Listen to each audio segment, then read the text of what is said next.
কালিতে লেখা হয় সাহিত্য থেকে ইতিহাস। কথায় বলে a pen is a sword. সত্যিই তাই, কলমে কিন্তু লুকিয়ে রয়েছে নানান গল্প। আমি এখন ঠিক দাঁড়িয়ে রয়েছি দেবেন্দ্র ঘোষ রোডে, যেখানে আমরা পেয়েছি কলমের কারখানা। হ্যাঁ, আপনারা ঠিকই শুনছেন, কলমের কারখানা।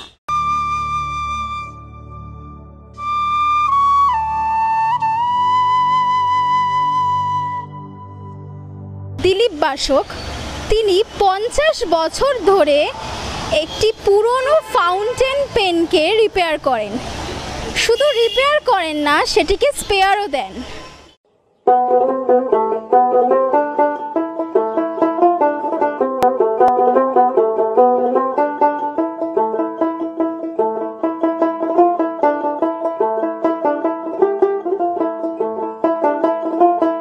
তো চলুন তার মুখ থেকে শুনে নেওয়া যাক তিনি কি বলছেন।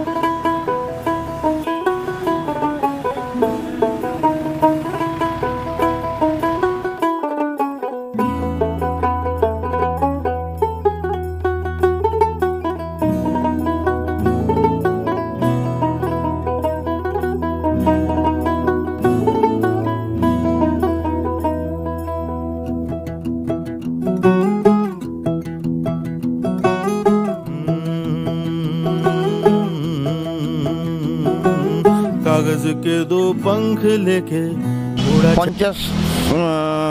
48 ইয়ার হবে আমি যখন এই কাজটা আসি, তখন এই কাজে প্রতি আমার একটা আগ্রহ জন্মায়। তখন থেকেই আমার ভিনটেজ পেন দেখতে ভালো লাগতো, বা বাবার হাত ধরে যখন আমি এই দোকানে আসি, বাবা যে কাজগুলো করতো, আর বাবার কাছে অনেক বড় বড় কাস্টমারও আসতেন। তো সেই সব দেখে আমার মানে পেনের প্রতি একটা আগ্রহ জন্মেছে।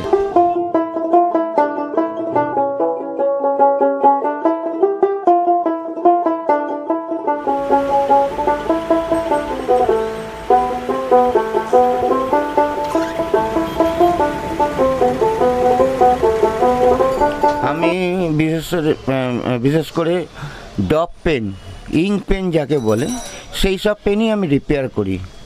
তার সঙ্গে বল পেন বা ডট পেন, পেন্সিল এগুলো মাঝে মাঝে আসে। তবে ম্যাক্সিমাম আমার ডব পেনের কাজ হয়, আর ওটা স্পেয়ারই আমি তৈরি করি। আমার বিশেষত্ব হচ্ছে যে আমি স্পেয়ার তৈরি করতে পারি। এখনকার দিনে সারা ইন্ডিয়া জুড়ে এই যে কিছু লোক আছে সোশ্যাল মিডিয়াতে বলে আমি সব বুঝি, আমি জানি, তো এগুলো সবই ফেক। এক ভদ্রলোকের একটা কাজ আমার হাতে এসেছিল, সেটা করতে করতে যখন আমার হাত থেকে ওই পেনটা কোনো একটা পার্ট তৈরি করতে গিয়ে ড্যামেজ হয়ে যায়, ফেটে যায় ব্যারেলটা, তখন আমি একটা চ্যালেঞ্জিং মুহূর্তে পড়েছিলাম। তো পরে আমি ওটা রিকভার করে দিয়েছিলাম। তো ওটাই আমার জীবনে একটাই চ্যালেঞ্জিং টাইম ছিল। কাজ আসে তখন হয়তো দেখা গেল একদিনে হয়তো 6 জন 8 জনও এলো, আবার হয়তো একদিনে 1 জন 2 জন এলো। এবার যার যেরকম কাজ পড়ছে সে সেরকম আসছে।